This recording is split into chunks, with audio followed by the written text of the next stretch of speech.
ముందుగా మన తండ్రి అయిన దేవునికి ప్రభువైన యేసుక్రీస్తు ద్వారా వేవేల కృతజ్ఞతాస్తుతులు చెల్లిస్తూ ఈ యొక్క మార్నింగ్ ప్రేయర్ ద్వారా లేఖనం ఏమి చెప్పుచున్నది అని ఆలోచించి అనేక మందిని ఆలోచింప చేయడానికి చేరవచ్చినటువంటి మీ అందరికీ కూడా ప్రభువైన యేసుక్రీస్తు నామములో శుభాభి వందనములు తెలియజేస్తున్నాము. అందరికీ వందనములు. సహోదరులు అప్పారావు గారి ప్రారంభ ప్రార్థనతో ఈనాటి మార్నింగ్ ప్రేయర్ కార్యక్రమమును మనం ప్రారంభించుకుందాము.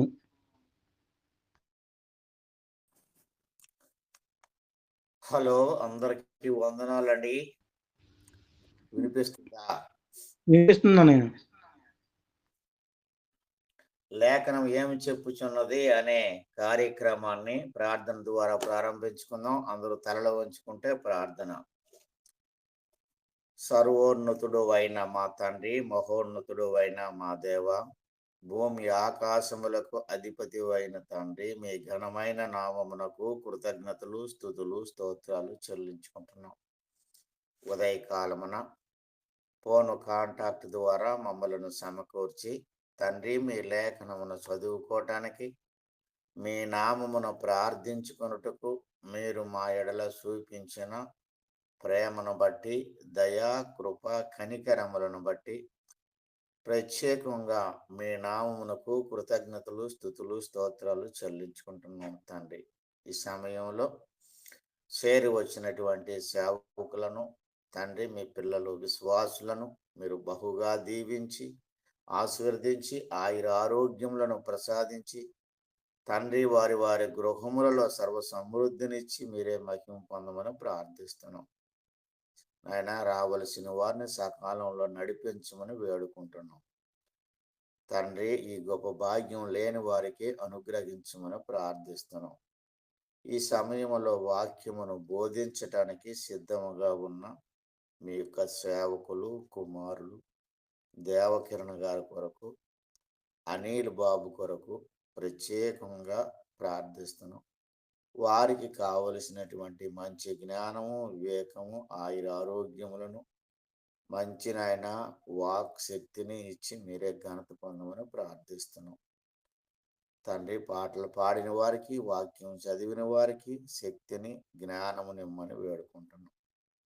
ఈ కార్యక్రమాన్ని ముందుకు నడిపిస్తున్న మీ కుమారుడు రవిని, తన కుటుంబాన్ని మీరు దీవించి ఆశీర్వదించి శుభములు చెప్పమని యేసుక్రీస్తు ప్రభు నామమున ప్రార్థించి అడిగి వేడుకుంటున్నాం తండ్రి.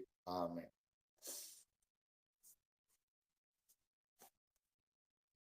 వందనాలండి.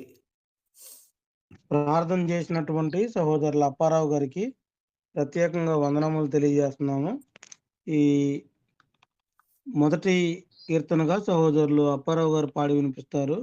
రెండవ పాటగా సహోదరులు సుబ్రహ్మణ్యం గారు పాడి వినిపిస్తారు.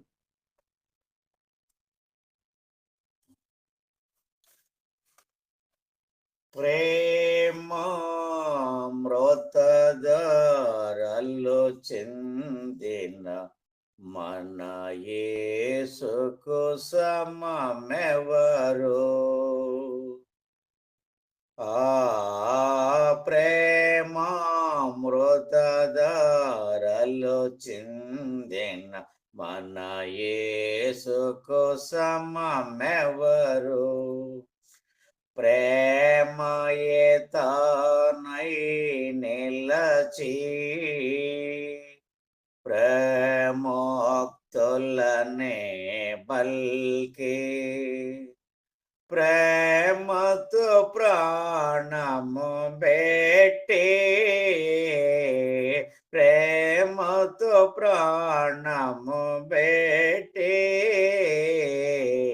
ప్రేమ నగరికే చెన్నియే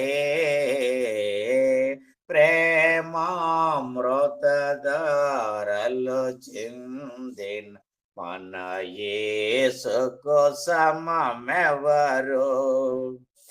నిక్షళమైన ప్రేమమూర్తికి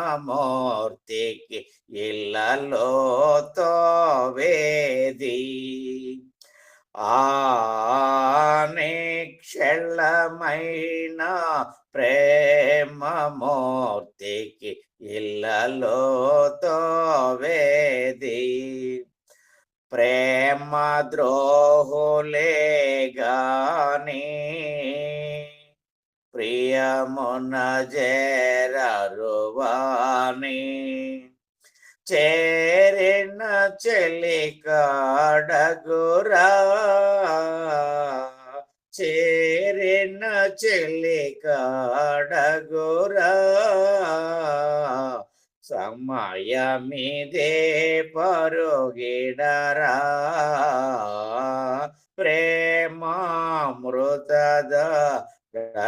చెందిన మన యేసుకు సమమెవరు ఎంత ఘోర పాపాత్ముని అయినా ప్రేమించునురారా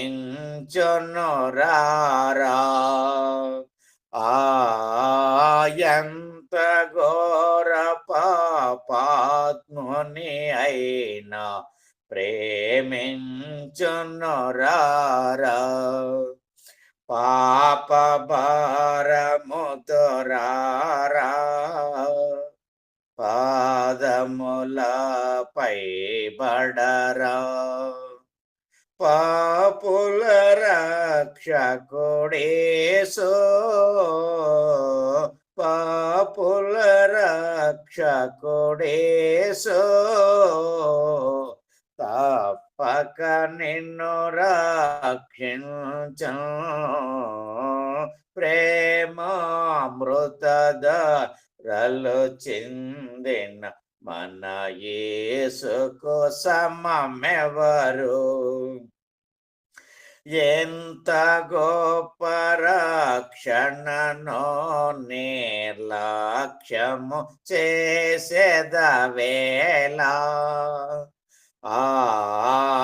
ఎంత గొప్ప రక్షణను నిర్లక్ష్యము చేసేదవేళ రక్షణ దినమిది ఏరా తక్షణమే కనుగొన్నరా ఇది ఏ దేవుని వరమో ఇది ఏ దేవుని వరమో మొదమారగజే గుణమో ప్రేమామృతధరలు చెందిన మన యేసుకు సమమెవరు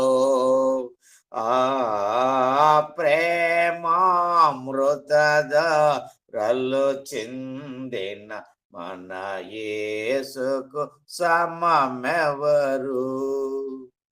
వందనాలండి.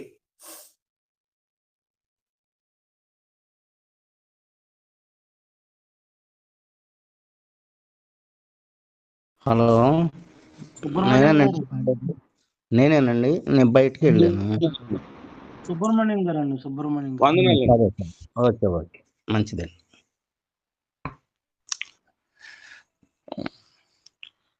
ప్రభువు నీ మది కోరెనే ఈ నేలపై, ప్రభువు నీ మది కోరెనే ఈ నేలపై, దివ్యమైన కాంతిలో ప్రతిరోజున, నవ్యమైన కాంతిలో ప్రతిరోజున, ప్రభువు నీ మది కోరని ఈ నేలపై, మారునే నీ జీవితం ఇలా శక్తి కలిగిన క్రీస్తులో, పాపినైనా నిన్నుగాంచి క్రొత్త సృష్టిగా నిలుపునే, క్రొత్త సృష్టిగా నిలుపునే, కరము జాచిన క్రీస్తు నిన్ను సంధించునే, కరము జాచిన క్రీస్తు నిన్ను సంధించునే, దివ్యమైన కాంతిలో ప్రతిరోజున, నవ్యమైన కాంతిలో ప్రతిరోజున, ప్రభువుని మది కోరని ఈ నేలపై, తీరునేని ఆశలు కలగంచుటేలా వేరుగా, భారముత ప్రభు చెంత చేరిన భావియంత మార్చునే, భావియంత మార్చునే, శరణు గోరిన పాపి నిన్ను సంధించునే, శరణు గోరిన పాపి నిన్ను సంధించునే, దివ్యమైన కాంతిలో ప్రతిరోజున, నవ్యమైన కాంతిలో ప్రతిరోజున, ప్రభువుని మది కోరని ఈ నేలపై, సిల్వలో రక్తంబుగార్చి యేసునాథుడు పాపికై, అందు మునిగిన శుద్ధుడగును ఎట్టి పాపి అయినను, ఎట్టి పాపి అయినను, క్షమను గోరిన పాపి నిన్ను సంధించునే, క్షమను గోరిన పాపి నిన్ను సంధించునే, దివ్యమైన కాంతిలో ప్రతిరోజున, నవ్యమైన కాంతిలో ప్రతిరోజున, ప్రభువుని మది కోరెనే ఈ నేలపై, శుద్ధి చేసిన పాపిని పరిశుద్ధిని గనే నిలుపును, మహిమ వస్త్రమునిచ్చెను నిన్ను మహిమలో నా చేర్చును, మహిమలో నా చేర్చును, పెండ్లి కుమార్తెగా నిన్ను సంధించునే, పెండ్లి కుమార్తెగా నిన్ను సంధించునే, దివ్యమైన కాంతిలో ప్రతిరోజున, నవ్యమైన కాంతిలో ప్రతిరోజున, ప్రభువుని మది కోరెనే ఈ నేలపై, ప్రార్థనా ఖడ్గంబుతో ఫలితంబు గోరి వేడుమా, పయనమైన త్రోవయందు నీ మదంతా ప్రభునిపై, నీ మదంతా ప్రభునిపై, పరము కోరిన పాపి నిన్ను సంధించునే, పరము గోరిన పాపి నిన్ను సంధించునే, దివ్యమైన కాంతిలో ప్రతిరోజున, నవ్యమైన కాంతిలో ప్రతిరోజున, ప్రభువుని మది కోరెని ఏ నేలపై. అందరికీ వందనాలండి.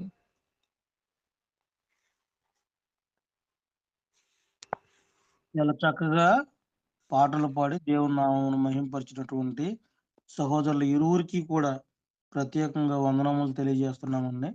ఈ సమయంలో మనం సంఖ్యాకాండమును ప్రారంభించుకుంటున్నాము. ఈరోజు పరిచయ భాగంగాన సహోదరులు మాట్లాడతారు. అధ్యాయం చదవటం లేదండి, పరిచయ భాగంగా.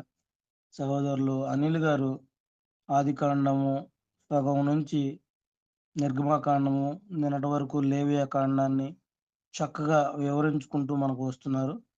చక్కగా దేవుడు మంచి ఆరోగ్యాన్ని ఇస్తూ ఏ విధంగా కూడా మిస్ అవ్వకుండా సహోదరుల ద్వారా అనేక సంగతులను నేటి వరకు మనకు నేర్పిస్తూ వస్తున్నారు.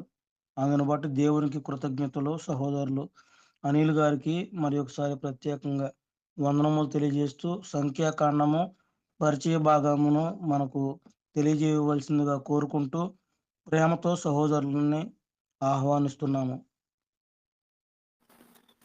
తండ్రి అయిన దేవునికి కృతజ్ఞతాస్తుతులు. కూడి వచ్చిన సహోదరి సహోదరులకు ప్రభునామమున వందనాలు తెలియజేస్తున్నా. మరి ఈ రోజుకి నేను మీతో కలిసి దేవుని వాక్యం ధ్యానించడము 85వ రోజుగా నేను భావిస్తూ ఉన్నా. దేవుని మహాకృపను బట్టి మీరందరూ కలిసి లేదా మనందరము కలిసి ఈ వాక్యాలను పరిశీలన చేయడము నాకెంతో మేలును దయచేస్తుందని కూడా విశ్వసిస్తూ ఉన్నాను. సంఖ్యాకాండంలోకి మనం ప్రవేశిద్దాం. ఈ సంఖ్యాకాండము అనే పుస్తకము మనం పరిశీలన చేస్తూ ఉన్నప్పుడు ధర్మశాస్త్ర గ్రంథములలో ఇది 4వ పుస్తకంగా మనం చూస్తూ ఉన్నాం. అంటే మోషే రాసిన ధర్మశాస్త్రము 5 పుస్తకాలు పంచకాండాలలో ఇది 4వ పుస్తకము. దీని యొక్క రచయిత మోషేగా మనం చూస్తూ ఉన్నాం. అయితే దీనికి ఈ పేరు గురించిన ప్రస్తావన చూద్దాం. సంఖ్యాకాండము అంటే అర్థము ఎడారి ప్రయాణాలు. యూదులు ఈ పుస్తకాన్ని మొదట వచనములోని ఎడారిలో అనే పేరుతో పిలిచేవారు. తర్వాత అనేకమైన తర్జుమాల తర్వాత ఎడారి ప్రయాణాన్ని సంఖ్యాకాండముగా మరి రాసినట్లుగా మనకి అర్థమవుతూ ఉంది.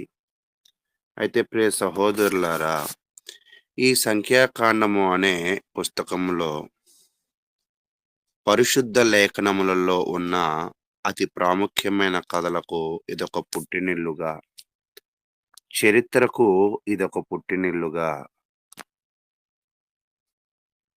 వారి యొక్క జీవితాలకు ఇది ఒక వారధిగా మనకి కనపడుతుంది. అంటే వారధి వంతెన అంటే అర్థం ఏమిటి అంటే యువతలో ఉన్న వారిని అవతల చేరవేయడానికి సులభవంతమైన ప్రయాణముకి కావాల్సిన దాన్ని వారధి లేదా వంతెన అంటారు.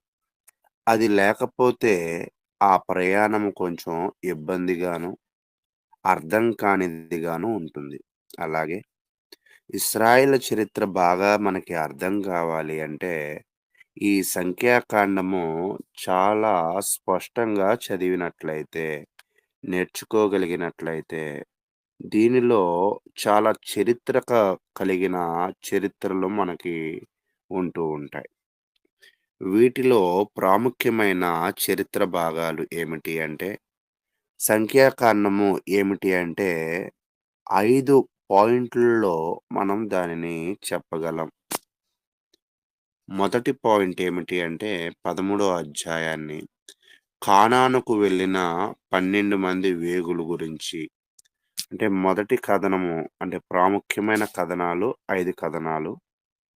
మొదటిది ఏమిటి అంటే కానానుకు వెళ్ళిన 12 మంది వేగులు.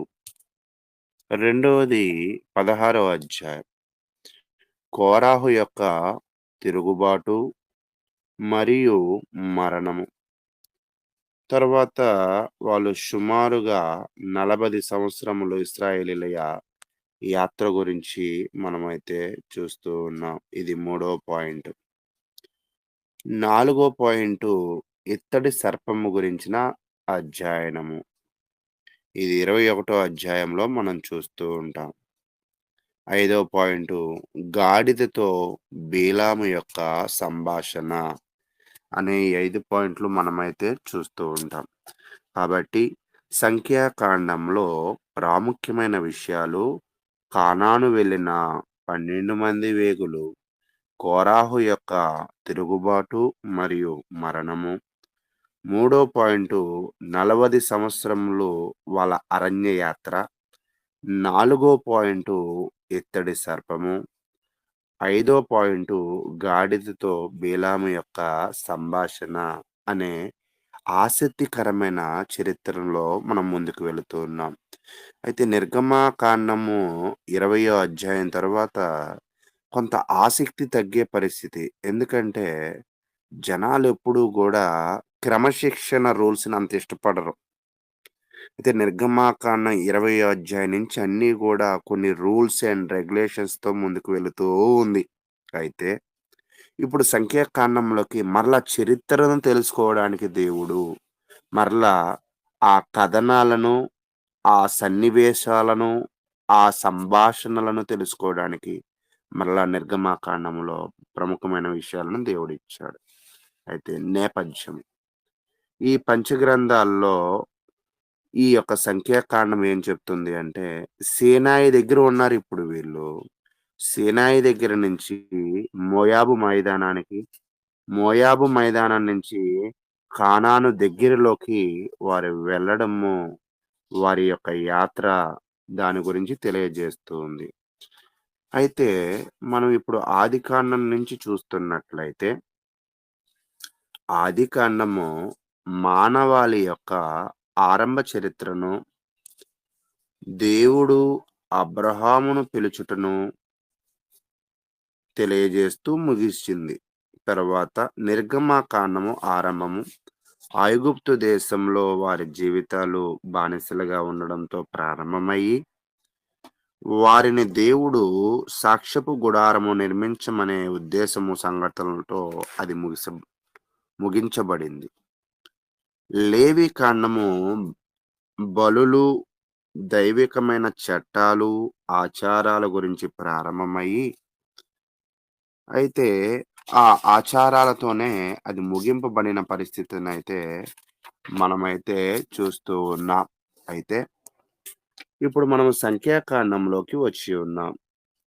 సంఖ్యాకాండంలో ఇక్కడ మనం చూసేదేమిటి అంటే, వాగ్దాన దేశములోకి అంటే ఆదికాండంలో ఇచ్చిన వాగ్దాన దేశం, ఆ వాగ్దాన దేశానికి వెళ్ళడానికి ముందుగా వాళ్ళు పడ్డ పాట్లు, వాగ్దాన దేశానికి వెళ్ళాలంటే ఆచరించవలసిన ఆచరణలు, ఇవన్నీ గూడా దాటి ఇప్పుడు వాగ్దాన దేశ ప్రయాణము గుండా మనము ముందుకైతే వెళతాం.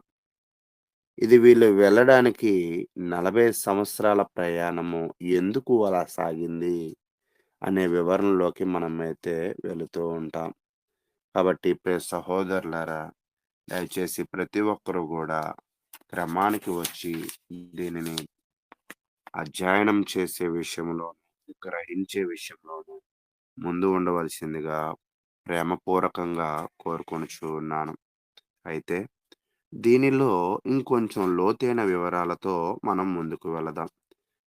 అయితే ఈ యొక్క సంఖ్యాకాండములో ఎందుకు సంఖ్యాకాండం అని పేరు పెట్టారు అంటే, ఈ యొక్క సంఖ్యాకాండంలో జనాంగాన్ని 2 సార్లు లెక్కించడం జరుగుతుంది. మొదటి అధ్యాయంలో లెక్కిస్తారు. తర్వాత 26వ అధ్యాయంలో లెక్కించడం జరుగుతూ ఉంది. ఈ సంఖ్యాకాండంలో యాత్రలను చూస్తాం. అంటే ప్రయాణాలను, ఆజ్ఞలను పునరుద్ధరించడం చూస్తాం. విధేయత, అవిధేయత యొక్క ఫలితాలనైతే మనం చూస్తూ ఉంటాం. అదే విధముగా కాలము, నేపథ్యం చూస్తున్నట్లయితే, ఇది 40 సంవత్సరాల అరణ్య జీవితాన్ని మనకు తెలియజేస్తూ ఉంది. ఇక్కడ ప్రదేశాలు సేనాయి, పారాను, మోయాబు మైదానాలు చుట్టూ వీళ్ళ జీవితము తిరగడం అనేది మనం గమనిస్తూ ఉంటాం. ఇక్కడ 2 తరాలు చూస్తాం. ఒక తరమేమో అవిధేయత కలిగి అరణ్యంలో మరణించడం. ఎవరినైతే ఐగుప్తు దేశము నుంచి విడిపించాడో వాళ్ళు కానాను చేరలేదు. దానికి గల కారణమేమిటి అంటే వాళ్ళు కలిగి ఉన్న అవిధేయత. ఈ అవ ఆ అవిధేయత వలన వాళ్ళ మరణము పొందిన తరము.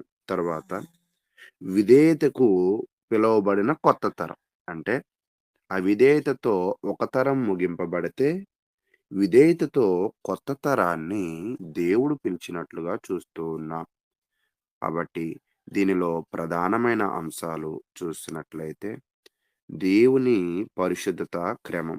దేవుడు ఎప్పుడూ గూడా పరిశుద్ధత కోరుకుంటాడు, క్రమము గూడా కోరుకుంటాడు. అయితే శిబిరాలు ఏర్పాట్లు జరుగుతున్నాయి. లేవీల సేవ జరుగుతూనే ఉంది. తర్వాత విధేయత రెండో పాయింట్. అవిధేయత అంటే నమ్మిక లేని వారికి శిక్ష, నమ్మకము గలిగిన వారికి ఆశీర్వాదము అనే పాయింట్ మనకి ఈ అధ్యాయంలో మనకు అర్థమవుతుంది. అయితే నాయకత్వం కలిగిన వారు మోషే, అహరోను, యెహోషువ. అయితే అనేకులు నాయకులు అవ్వాలనుకుంటూ ఉంటారు. కాలక్రమేణా మనం పరిశీలన చేస్తుంటే అనేకులు నాయకులు కావాలనుకుంటాడు. కానీ దేవుడు మాత్రము నడిపించిన నాయకులు మోషే, అహరోను, యెహోషువ. దేవుని విశ్వాస్యత అంటే మనుషులు మారారు, తరాలు మారాయి. కానీ దేవుడు మాత్రము మారలేదు. దేవుని ఆజ్ఞలను బలముగా ఆ ప్రజలకు బోధించిన పరిస్థితి అయితే చూస్తాం. అయితే మీకు ఇందాకే ముఖ్య సంఘటనలు చెప్పాను. తర్వాత ఇప్పుడు దీని నుంచి మనమేం నేర్చుకోవాలి? ఈ చరిత్రల గురించి, ఈ సర్పాల గురించి ఏమి నేర్చుకోవాలంటే, నేర్చుకోవాల్సింది పరిశుద్ధత నేర్చుకోవాలి. దేవుని పనిలో ఒక క్రమాన్ని నేర్చుకోవాలి. మన జీవితంలో విధేయతను నేర్చుకోవాలి. ప్రతి కుటుంబానికి కుటుంబ యజమాని ఒక నాయకుడిగా పనిచేయాలి. కాబట్టి ప్రియ సహోదరులారా, చాలామంది ఏమనుకుంటారంటే సంఘానికి నాయకుడు అవ్వాలనుకుంటారు. కాదు, కాదు. ముందు చిన్న గుంపుగా ఉన్న నీ కుటుంబానికి నాయకుడిగా ఉండి, దానిని సరైన మార్గంలో తీర్చిదిద్దాలి. అందుకే 2 తిమోతిలో ఏమంటాడంటే, సంఘ పెద్దకు ఉండవలసిన లక్షణాలు, వాటి గురించి చెప్తూ ఉంటాడు.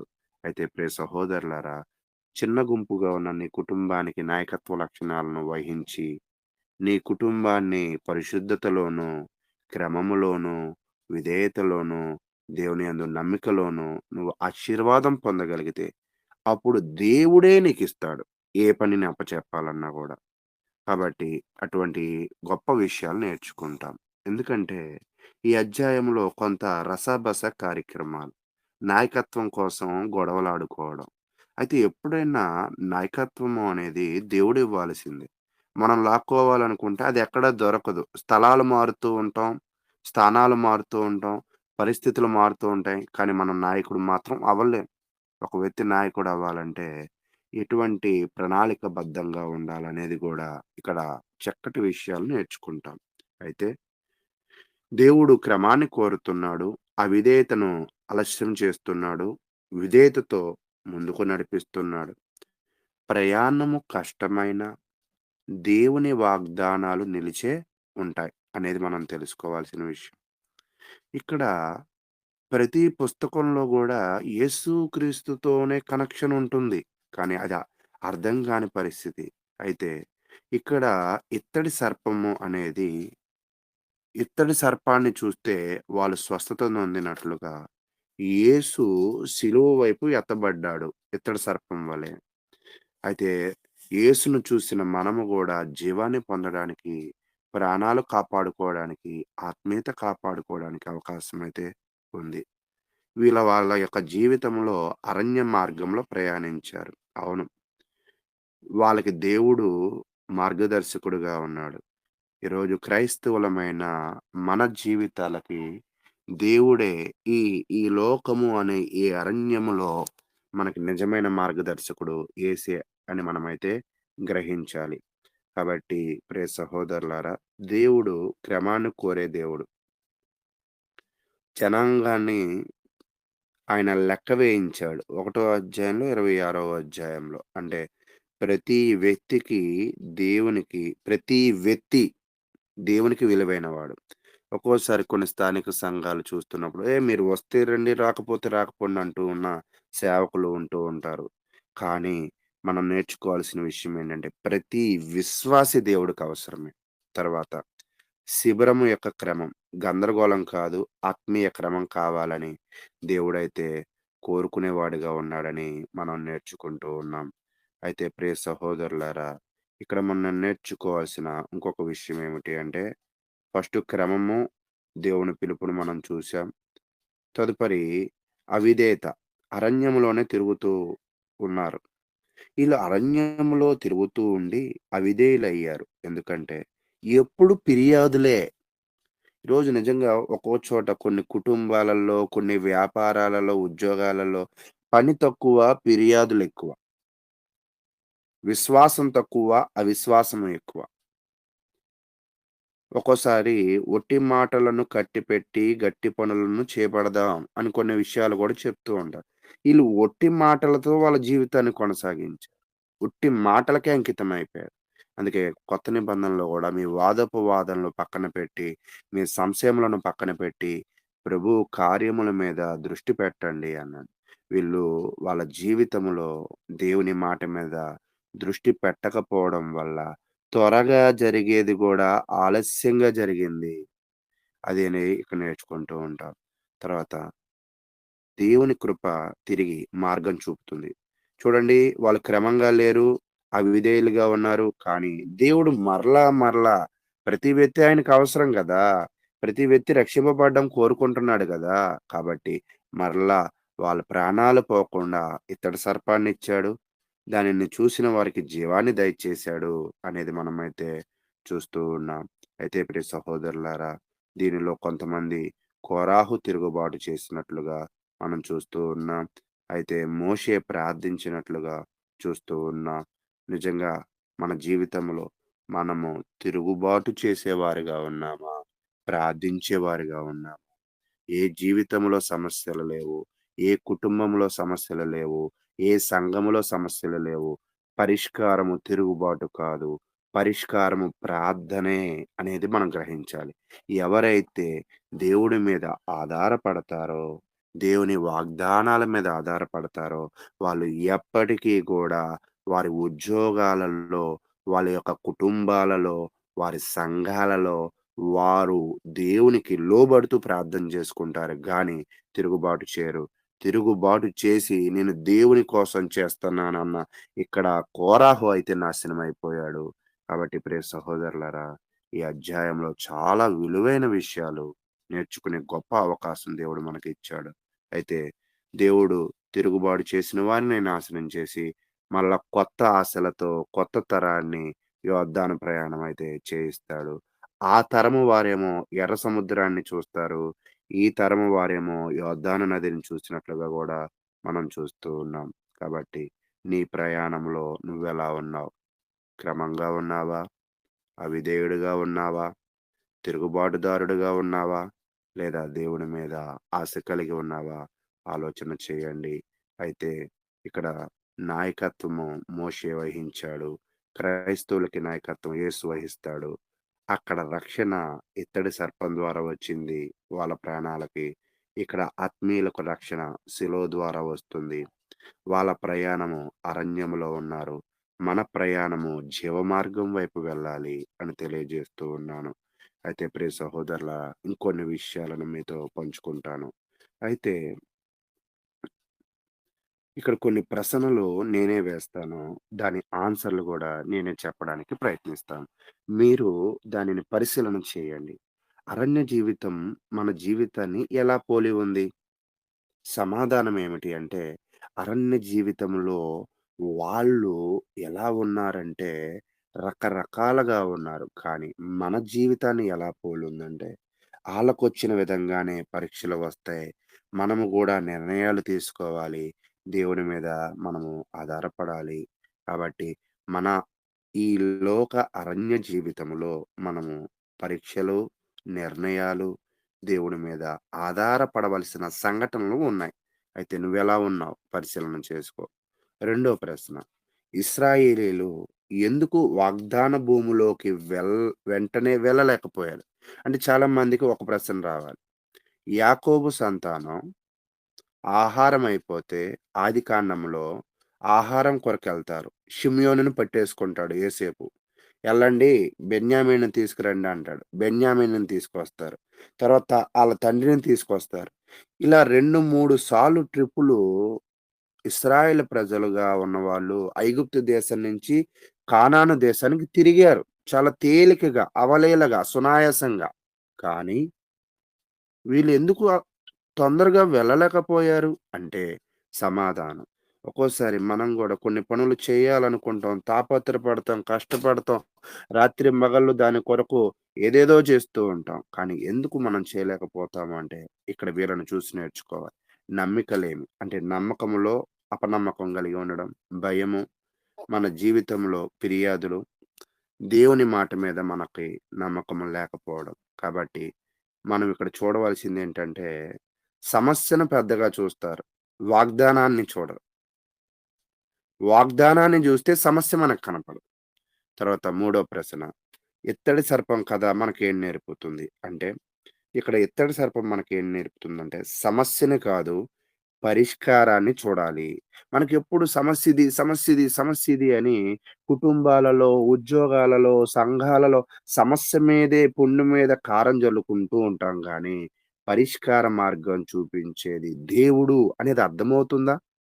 కాబట్టి అది అర్థమైతే సింపుల్‌గా ఆ పరిష్కారం అనేది దొరుకుతుంది. కాబట్టి నమ్మడం ప్రారంభించండి. తర్వాత నాలుగో ప్రశ్న. యేసు గొప్పవాడా? మోషే గొప్పవాడా? అనే ప్రశ్న మీకు రావచ్చు. ఎందుకంటే మనమైతే మోషేని చూడలేదు. అలా అని క్రీస్తుని గూడా మనము చూడల. కానీ ఇక్కడ క్రీస్తే గొప్పవాడుగా కనపడుతున్నాడు. ఎందుకు అంటే మోషే సేవకుడైతే యేసు కుమారుడయ్యాడు. మోషే తాత్కాలిక మధ్యవర్తి. యేసు శాశ్వతమైన మధ్యవర్తి. తర్వాత ఐదో ప్రశ్న ఏంటంటే ఈరోజు నేను అరణ్యంలోనే ఉన్నానా? అయితే ఏ విషయంలో అరణ్యంలో ఉన్నా? అవును. నిర్ణయాలు తీసుకోవాలి. ఆళ్ళు గూడా నిర్ణయాలు తీసుకున్నప్పుడు సరైన విధంగా తీసుకోలా. పాప పోరాటం జేయాలి వాళ్ళు. మనం గూడా పాప పోరాటం జేస్తున్నాం. వాళ్ళకి భవిష్యత్తు మీద భయముంది. మనకి భవిష్యత్తు మీద భయముంది. వాళ్ళు బాగా అలిసిపోయారు ఆత్మీయంగా. మనం గూడా అలిసిపోతూ ఉన్నాం. కానీ ఈరోజు యేసు అరణ్యములో తోడుగా ఉంటాడు అనేది ఉంటే మంచి నిర్ణయాలు తీసుకోగలవు. పాపంతో పోరాడగలవు.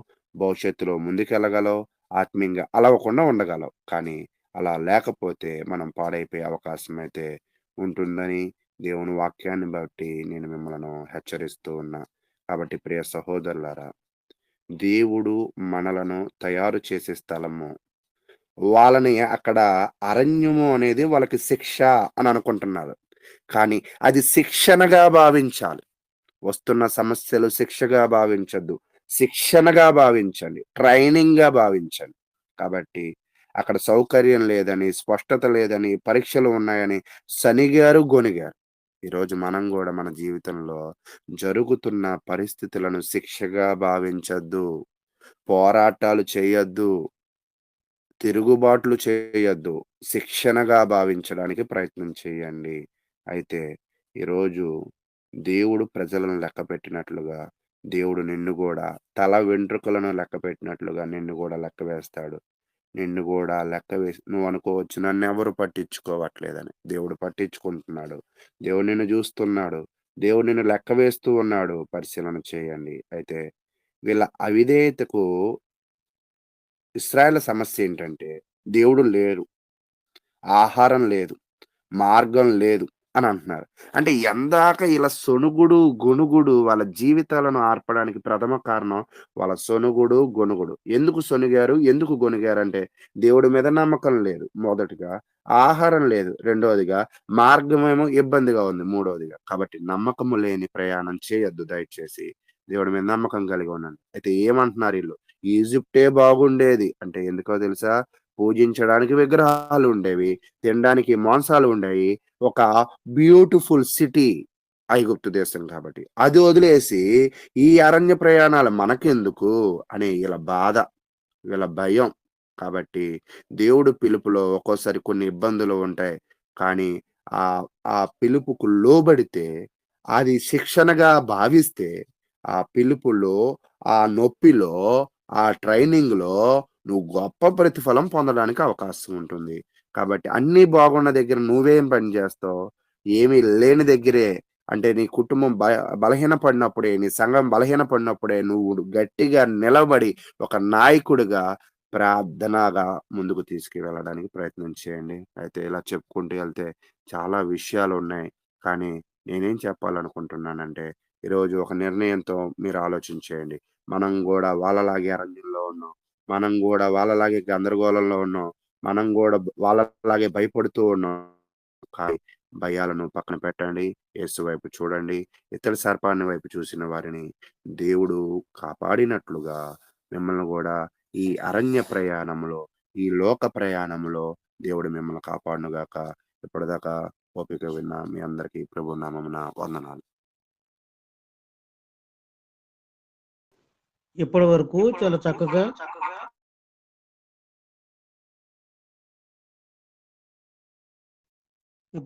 చాలా చక్కగా ఈ యొక్క అధ్యాయం అంతటి, ఈ సంఖ్యాకాండం పరిచయ భాగాన్ని తెలియజేసినటువంటి సహోదరులు అనిల్ గారికి ప్రత్యేకంగా వందనములు తెలియజేస్తున్నామండి. చాలా చక్కగా, గొప్పగా ఇప్పటి వరకు సహోదరులు అనేకమైనటువంటి సంగతులను మాకు నేర్పించారు. వాటన్నిటి విషయమై మనం ఆలోచన చేయాలని కోరుకుంటున్నాము. ఇప్పటి వరకు చెప్పబడినటువంటి జరిగినటువంటి యొక్క కార్యక్రమం అంతటి విషయమై తదుపరి దేవకన్న గారి మెసేజ్ కొరకు సహోదరులు యేసుపాదం గారు ప్రార్థన చేయవలసిందిగా కోరుకుంటూ ప్రేమతో ఆహ్వానిస్తున్నాము. మంచిదండి, ప్రార్థన చేసుకుందాం. మమ్మల్ని మిక్కిలిగా ప్రేమించిన ప్రియ పరలోకపు తండ్రి, మీ ఘనమైన ఉన్నతమైన నామానికి స్తుతులు, స్తోత్రములు, కృతజ్ఞతలు తెలియజేసుకొంచున్నాం తండ్రి. మమ్మల్ని ప్రేమించి మా జీవితంలో వచ్చిన దినాన్ని బట్టి స్తుతులు. ఉదయ కాలంలో లేచి లేఖనం ఏమి చెప్తున్నదని ధ్యాన కూడికలో జాయిన్ అయ్యి మీ ఉన్నతమైన నామాన్ని స్తుతించటానికి, మహిమపరచడానికి, మీరిచ్చిన గ్రంథాన్ని మేము చదవటానికి, వాటిని ధ్యానించడానికి, అలాగే మీ దాసుల ద్వారా సంఖ్యాకాండంను, దాని యొక్క వివరణను మాకు తెలియజేశారు. ఆ సంఖ్యాకాండము గురించి, ఆ పేరు ఎలా వచ్చింది, రాసినటువంటి గ్రంథకర్త ఎవరో, మరి ఏ ఉద్దేశంతో మరి మా పితరులైనటువంటి వారికి ఈ యొక్క పుస్తకాన్ని రాశారనేటువంటి విషయాలు మాకు తెలియజేశారు. మరి ముఖ్యంగా మీ ప్రజలైనటువంటి వారికి నిలకడత్వం ఉండాలని, మంచి విశ్వాసం కలిగి దేవుడి మీద ఆధారపడి ఉండాలని, మరి పాపం చేస్తే వాళ్ళకి శిక్ష ఉందనేటువంటి విషయాలు కూడా తెలియజేశారు. అలాగే మీ యందు నమ్మిక ఉంచితే మీరు వాగ్దానం చేసినటువంటి ఆ దేశాన్ని ఇస్తానని మీరు చదివిచ్చారు. మరి ఆ మాట మీద వాళ్ళు నిలబడి ఉంటే ఆ వాగ్దాన దేశానికి వారిని క్షేమకరంగా ప్రయాణాన్ని కొనసాగిస్తున్న విధానాన్ని మేము చూసాం తండ్రి. అలాగే నాయన, నేటి క్రైస్తవులైనటువంటి మేము కూడా మరి మేము అపరాధాల చేత, మరి పాపం చేత చచ్చి ఉంటే మమ్మల్ని క్షమించి మరలా మీ ప్రియ కుమారుల్లో మమ్మల్ని ఏర్పాటు చేసిన విధానాన్ని బట్టి మీ స్తుతులు తండ్రి. అలాగే నాయన, ఎవరైనా సరే మరి పాపం చేస్తే వాళ్ళకి శిక్ష ఉందని తెలియజేశారు, హెచ్చరించారు. అలాగే నాయన, మీ యొక్క దాసులు మరి దేవకిరణ గారు మరి పాపాన్ని గురించి తెలియజేస్తూ, మరి పాపంలో నశించిపోతున్నటువంటి మానవుడికి రక్షణ అనేది అవసరము కాబట్టి ఆ రక్షణ గురించి మాకు కొన్ని విషయాలు తెలియజేస్తున్నారు. రక్షణ అంటే ఏంటో, ఆ రక్షణ మూలము మరి మారు మనసు కలిగి ఉండాలని, ఆ మారు మనసు కూడా మరి పశ్చాత్తాపంతో కూడినదై ఉండాలని, అలాగే మరి మా బుద్ధులు, హావభావాలు, మా క్రియలు, మా స్వభావాలన్నీ మార్చుకొని మరి పాత జీవితాన్ని వదిలిపెట్టి క్రొత్త జీవితంలోనికి మార్పు చెందాలనేటువంటి విషయాలు మా సహోదరుల ద్వారా మీరు బోధిస్తున్నారు తండ్రి.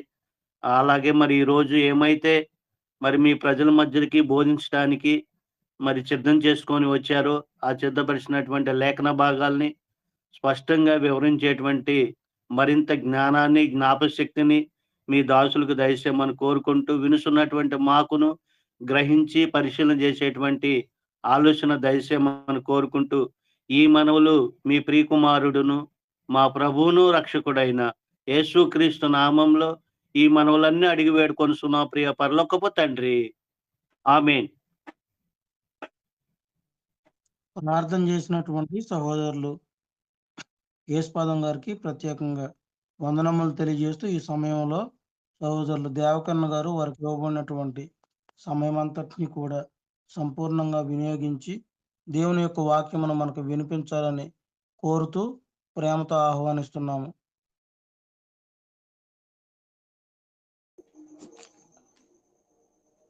ఈ ఉదయకాల సమయంలో ముందుగా మన పరలోకపు తండ్రి అయిన దేవునికి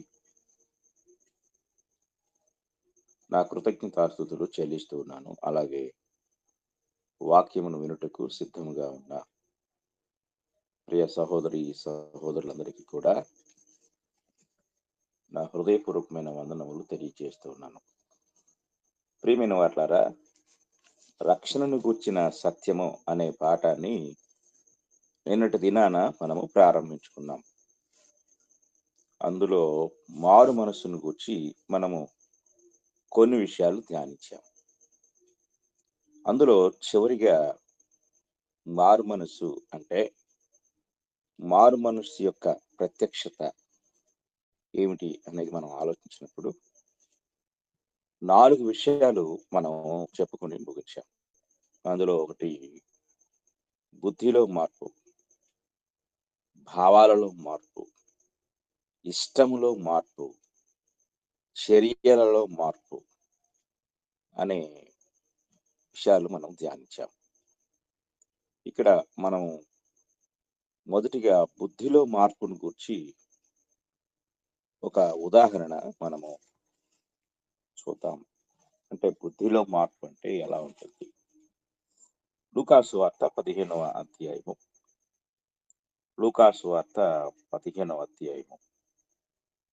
17వ వచనాన్ని మనం చదువుకున్నాం. లూకాసు వార్త 15వ అధ్యాయము 17వ వచనము.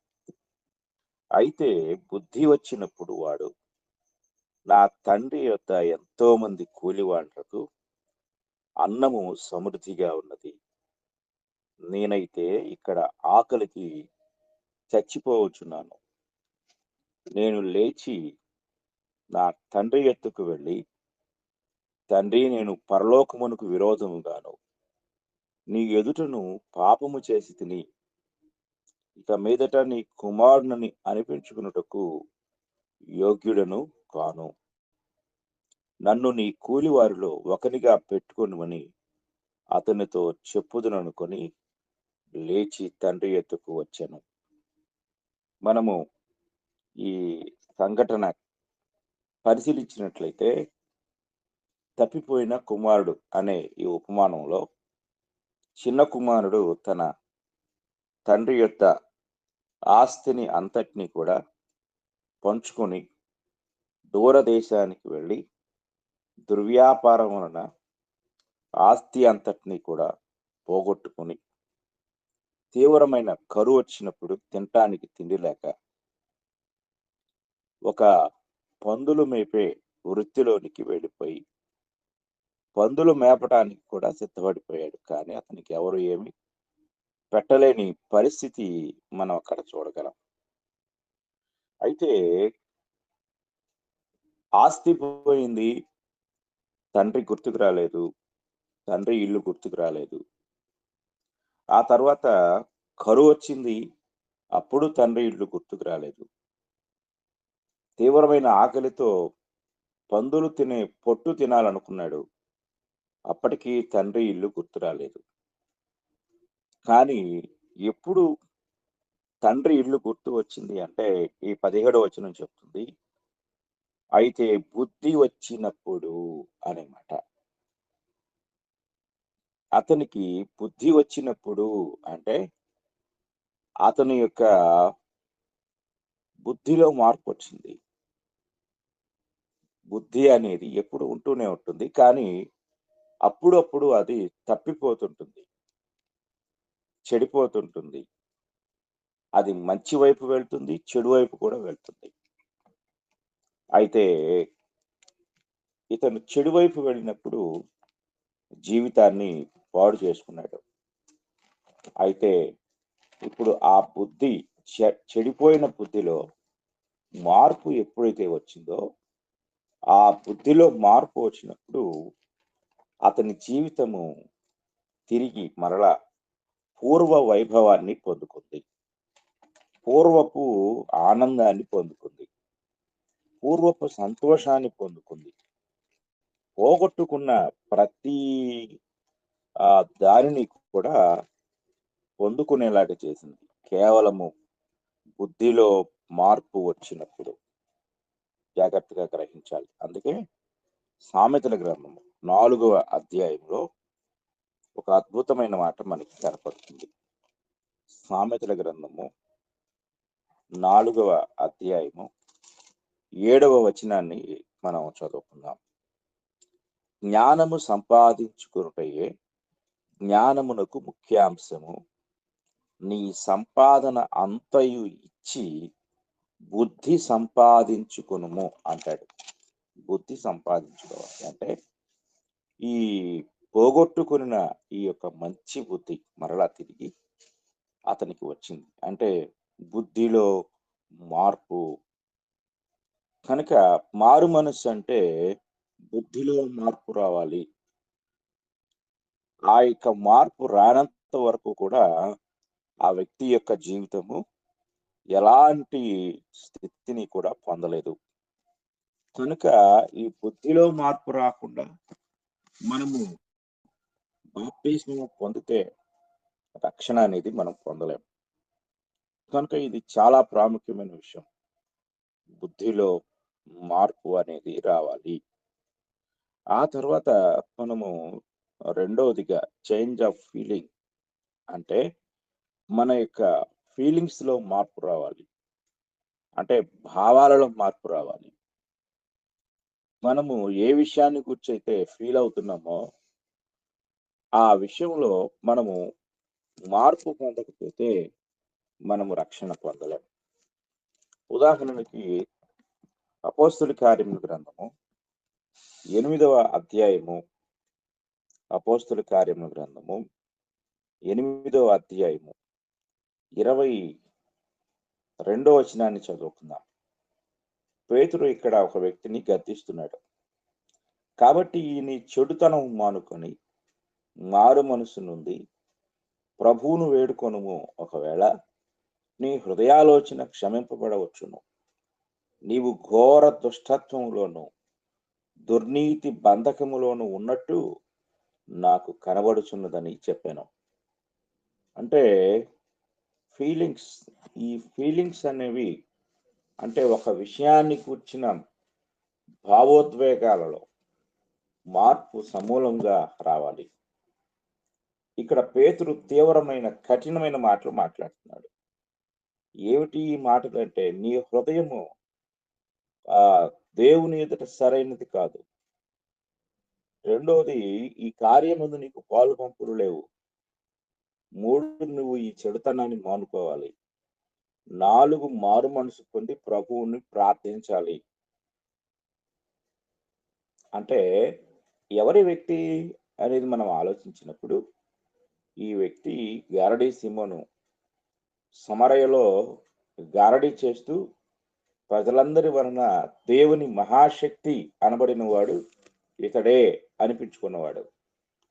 అలాంటి వ్యక్తి ఫిలిప్పు గారు చెప్పిన బోధ విని రక్షణ పొందాడు. రక్షణ పొంది ఫిలిప్పును ఎడబాయకుండా ఉన్నాడు. ఇది మనం 13వ వచనంలో చూడగలం.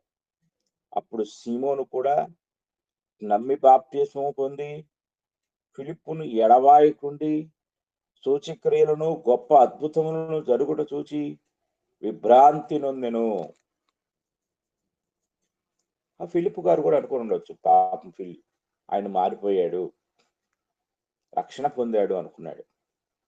కానీ అతని యొక్క భావాలలో మార్పు రాలేదు.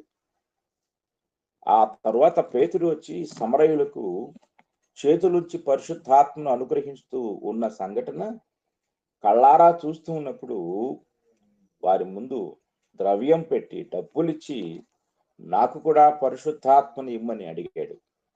అంటే అతని ఫీలింగ్స్ లో మార్పు రాలేదు. కనుక మళ్ళీ మారు మనసు పొందమంటున్నాడు ఇక్కడ పేతురు గారు. మళ్ళీ మారు మనసు అంటే ఎన్నిసార్లు మారు మనసు పొందాలి అంటే అసలు మారు మనసే పొందలేదు. ఇది చాలా జాగ్రత్తగా గ్రహించాలి. కొంతమంది, అయ్యా నువ్వు సరి అయిన రక్షణ పొందలేదు కాబట్టి నీవు పొందిన బాప్తిస్మం వాక్యానుసారమైంది కాదు, మళ్ళీ బాప్తిస్మం పొందాలి అంటే ఎన్నిసార్లు బాప్తిస్మం పొందాలండి, బాప్తిస్మం ఒకటే కదా అంటూ ఉంటారు. చాలా జాగ్రత్తగా గ్రహించాలి.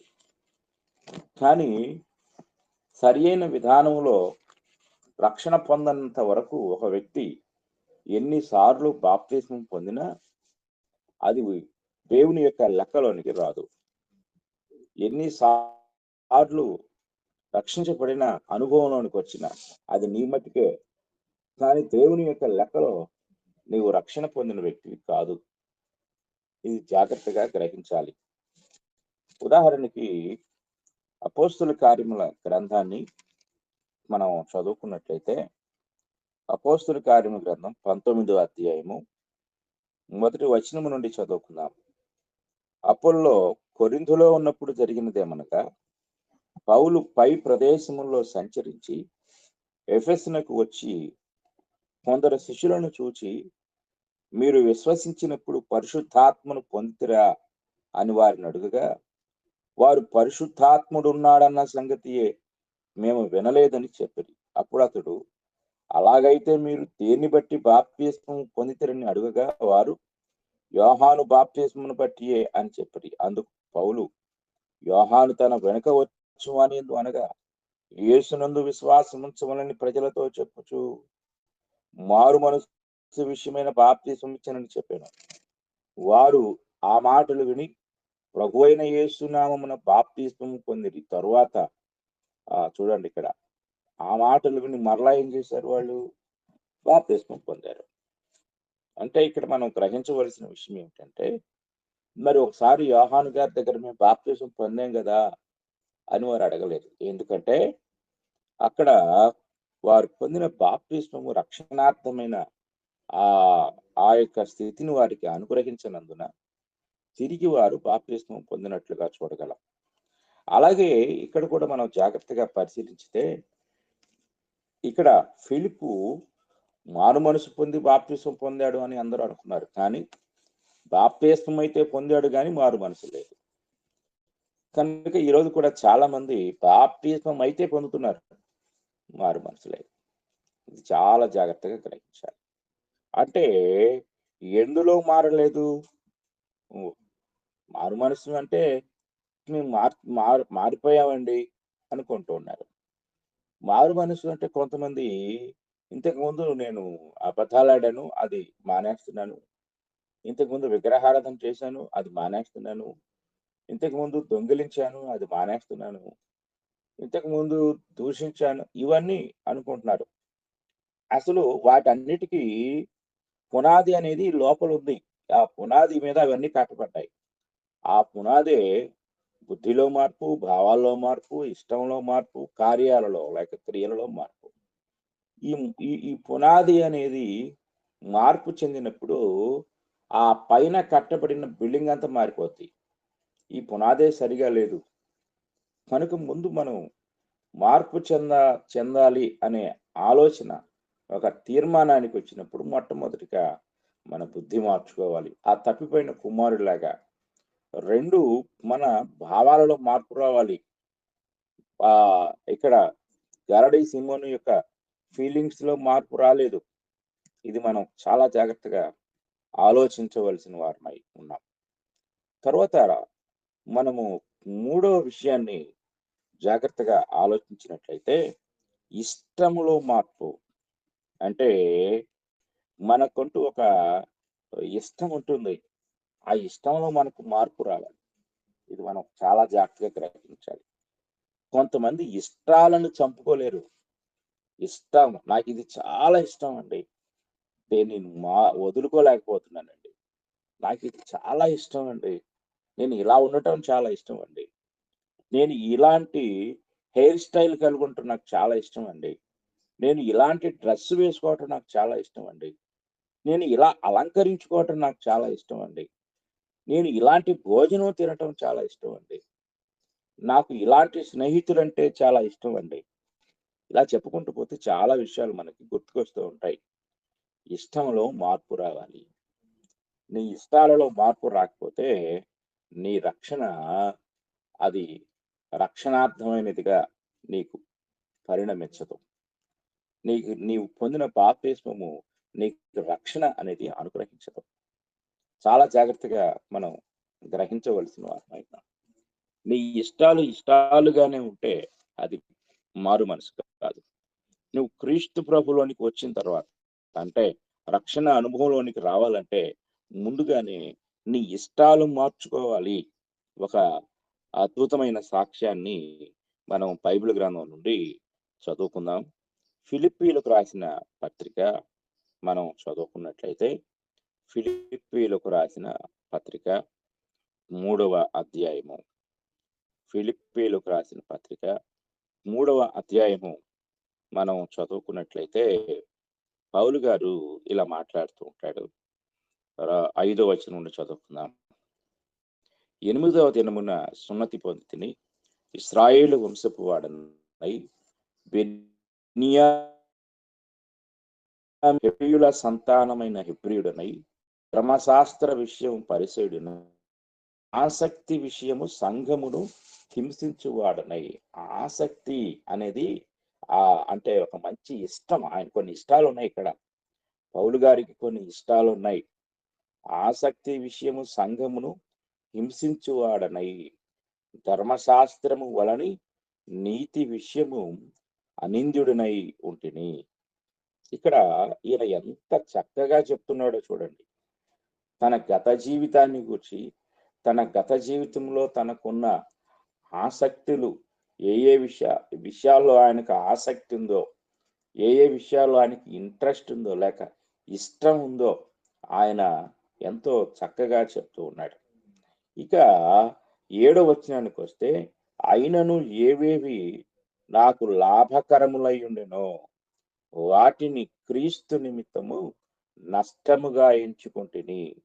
పౌలు గారికి ధర్మశాస్త్రం అంటే ఎంత ఇష్టమో, పౌలు గారికి ఆ యొక్క పాత నిబంధన అంటే ఎంత ఇష్టమో, అలాగే పౌలు గారికి సంఘాన్ని హింసించడం అంటే ఎంత ఇష్టం అంటే, ఒకసారి మనము అపోస్తుల కార్యముల గ్రంథానికి వెళ్ళినట్లయితే అపోస్తుల కార్యముల గ్రంథంలో అద్భుతమైన పదప్రయోగం అక్కడ మనకి కనపడుతుంది. ఒకసారి మనం చదువుకుందాం. 9వ అధ్యాయం 1వ వచనం చూడండి. 9వ అధ్యాయం 1వ వచనంలో, సౌలు ఇంకను ప్రభు యొక్క శిష్యులను బెదిరించుటయను హత్య చేయుటయను తనకు ప్రాణాధారమైనట్టు ప్రధాన యాజకుని యొద్దకు వెళ్ళి అన్నాడు. ప్రాణాధారం అంటే ప్రాణానికి ఆధారం. మనిషికి ప్రాణాధారం ఏమిటి అంటే గాలి, నీరు, ఆహారం. ఆహారం లేకపోతే కొద్ది రోజులకు చనిపోతాడు. నీరు త్రాగకపోతే ఇంకా త్వరగా చనిపోతాడు. గాలి పీల్చకపోతే ఇంకా స్పీడ్గా చనిపోతాడు. ఆహారం లేకపోతే రోజుల్లో చనిపోతాడు. నీరు లేకపోయినా గంటల్లో చనిపోతాడు. అలాగే గాలి లేకపోతే నిమిషాల్లోనే చనిపోతాడు. అలాగే పౌలు గారికి ప్రాణాధారం ఏమిటి అంటే ప్రభు యొక్క శిక్షలను బెదిరించుట, హత్య చేయుట. అంటే అది చేయకపోతే ఆయన బ్రతకలేడిక, ఆయన ప్రాణం గెలగలా కొట్టుకుంటది. కనుక యెరూషలేములో ఉన్న వారిని ఖాళీ చేయించడం, చెరసాల్లో వేయటం, కొట్టి తిట్టి గందరగోళం చేయటం మాత్రమే కాకుండా ఇక ఎక్కడ క్రైస్తవులు దాక్కున్నారో అక్కడికి కూడా వెళ్ళిపోవటానికి ఆయన అధికార పత్రాలను సృష్టించుకొని మరి వెళ్ళిపోయాడు. అది తనకు ప్రాణాధారముగా ఎంచుకున్నాడు. కనుక పౌలు గారి యొక్క ఇష్టాలు ఇవి. ఈ ఇష్టాలన్నిటిలో ఆయన మార్పు చెందాడు. ఇది మనం చాలా జాగ్రత్తగా గ్రహించాలి. ఈరోజు చాలా మంది క్రైస్తవులు బాప్తిస్మం పొందినప్పటికీ కూడా, అనగా నేను రక్షించబడ్డాను, రక్షణ అనుభవంలోనికి వచ్చాను అనే గ్రహింపుకు వచ్చినప్పటికీ కూడా, వారు రక్షణ పొందక ముందు, రక్షణ పొందిన తరువాత ఇష్టాలలో ఏ మార్పు కూడా ఉండదు. కనుక నీ ఇష్టాన్ని నువ్వు మార్చుకోవాలి. నువ్వు రక్షణ పొందిన తర్వాత నీ ఇష్టము కాదు, చాలా జాగ్రత్తగా గ్రహించాలి. నీ ఇష్టము కాదు, ప్రభు యొక్క ఇష్టము నీ జీవితంలో జరగాలి. ఇది మనం చాలా జాగ్రత్తగా కనుక ఆలోచించినట్లయితే పాత నిబంధనలో ఉన్న అనేక మంది జీవితాల్లో దేవుని ఇష్టం అనేది జరిగింది.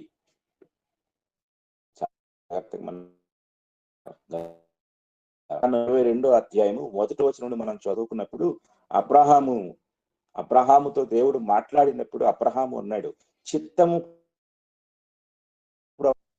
ప్రభువా, అంటే ఇక్కడ నీ ఇష్టం అంటే వారి యొక్క జీవితాల్లో ప్రతిదీ కూడా దేవుని యొక్క చిత్త ప్రకారమే జరిగింది, దేవుని ఇష్ట ప్రకారమే జరిగింది.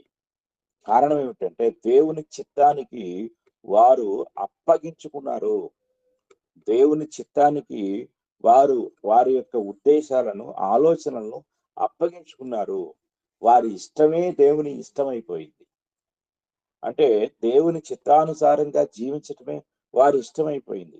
అందుకే అబ్రహాము లేక పుట్టిన తన కుమారుని దేవుడు బలి ఇమ్మన్నప్పుడు కూడా దేవుని ఇష్టాన్ని నెరవేర్చడానికి దేవుని ఇష్టమే తన ఇష్టముగా భావించి వెళ్ళిపోయాడు. ఇది మనం గ్రహించాలి. ఈరోజు మార్పు చెందిన నీ జీవితంలో నీ ఇష్టం స్థానంలో దేవుని ఇష్టం ఉందా? దేవుని ఇష్టాన్ని నీ ఇష్టంగా నువ్వు భావిస్తున్నావా? ప్రియ సహోదరి, ప్రియ సహోదరుడా, అలాగా దేవుని ఇష్టాన్ని జరిగించడానికి నీకు ఇష్టం లేకపోతే, అది సాధ్యపడకపోతే, అలా నీవు చేయలేకపోతే నీకు మారు మనసు లేదు, నీవు మారలేదు, నీ మనస్సు మారలేదు, నీ యొక్క ఇష్టములో మార్పు రాలేదు, నీ జీవితం ఇంకా నీ ఇష్ట ప్రకారమే వెళ్ళిపోతుంది. ఇది మనం గ్రహించాలి. పౌలు తన జీవితంలో దేవుని ఇష్టాన్ని నెరవేర్చడానికి దమస్కు దగ్గర దేవుని యొక్క వర్తమానం విన్నప్పుడు ఆయన బుద్ధి మారింది, ఆయన భావాలు మారిపోయాయి, ఆయన ఇష్టాలు మారిపోయాయి. ఇక ఫైనల్ గా ఆయన కార్యాలు మారిపోయాయి, ఆయన పనులు, ఆయన క్రియల్లో మార్పు వచ్చింది. సంఘాన్ని హింసించాలనుకున్నవాడు సంఘాన్ని డెవలప్ చేయటం ప్రారంభించాడు, సంఘాన్ని విస్తరింప చేయటం ప్రారంభించాడు, సంఘాన్ని నిర్మించడానికి ప్రారంభించాడు. ఇది ఆయన కార్యాలలో వచ్చిన మార్పు. కనుక మన జీవితంలో కూడా మనము మారు మనసు అంటే ఈ 4 జరగాలి. ఒకవేళ వాక్యంలో వింటున్న మారు మనసును నీ జీవితంలో అనుసరించకుండా నీకు తోచిన భావంతో ఇదే మారు మనసు అనుకున్నావని అనుకుంటే అది నిష్ప్రయోజనం. ఇదే మారు మనసు అని నువ్వు ఏదైతే అనుకుంటున్నావో అది మారు మనసు కాదు. కొద్దిగా వాక్యం చెప్తా ఉంది, నీ జీవితంలో ఈ 4 విషయాల్లో నీకు మార్పు వచ్చినప్పుడే, నీవు మారు మనసునప్పుడే అది సరి అయిన మార్పు. కనుక ఇలాంటి మారు మనసు పొందడానికి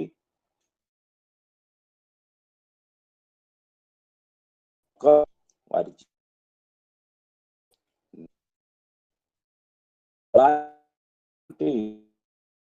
మనకిస్తుంది. వాక్యం వింటున్న ఒక్కరికి మాట నీ మారు మనసు సరి అయినదా? ఒక్కసారి ప్రశ్నించు. ఇదిగో ఈ 4 విషయాల్లో నీవు మార్పు చెందావా? నిన్ను నువ్వు పరిశీలించు. ఒకవేళ అలాగా మార్పు చెందకపోతే వాక్యానికి లోబడి ఇకనైనా సరి అయిన మార్పు చెందుటకు నీవు సిద్ధపరచుకో. ఇక మనం తర్వాత పాయింట్లోకి వెళ్దాం. ఒక మార్పుకు వచ్చిన ఒక షరతు ఇక్కడ మనకి కనపడుతుంది, కండిషన్. ఈ కండిషన్ ఏమిటి అనేది మనం ఆలోచించినప్పుడు అందులో ఒకటి రోమీలకు రాసిన పత్రిక 2వ అధ్యాయము 4వ వచనాన్ని మనం చదువుకుందాం. రోమీలకు రాసిన పత్రిక 2వ అధ్యాయము 4వ వచనాన్ని మనం చదువుకుందాం. లేదా దేవుని అనుగ్రహము మారు మనస్సు పొందుటకు నిన్ను ప్రేరేపించుచున్నదని ఎరుగక ఆయన అనుగ్రహైశ్వర్యమును, సహనమును, దీర్ఘశాంతమును తృణీకరించుదువా?